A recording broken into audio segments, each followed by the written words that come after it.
How to fix ChatGPT card declined 2026 full guide. Struggling with a card declined error on ChatGPT.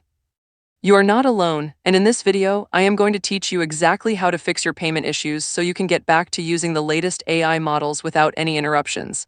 Welcome back. It is incredibly frustrating when you are ready to upgrade or renew your Plus subscription and OpenAI rejects your payment. This usually happens because of strict security filters in the Stripe payment gateway or simple bank blocks. Today, we are going through the most effective fixes for 2026 to get your account active again. First, verify that your card supports 3D secure authentication. Most modern banking apps have a toggle for international or online transactions. Make sure these are turned on because OpenAI is a US-based merchant.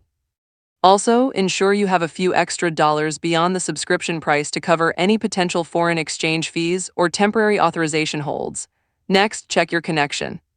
If you're using a VPN, turn it off immediately.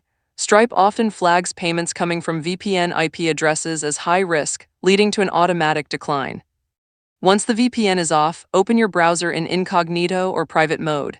This clears out old cached data that might be interfering with the checkout page. If those steps do not work, try an alternative payment method. In 2026, using Apple Pay, Google Pay, or Link by Stripe has a significantly higher success rate than typing in card details manually. These methods use pre-verified security tokens that bypass many of the common fraud triggers.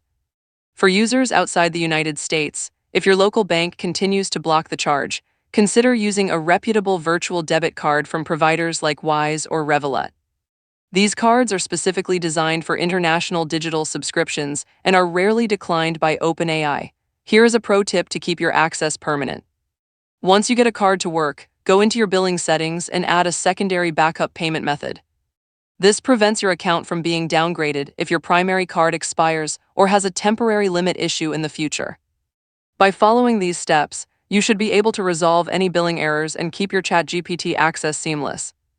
If this helped you out, please hit that like button and subscribe for more AI troubleshooting guides. Let me know in the comments which fix worked for you or if you are still seeing an error. Thanks for watching.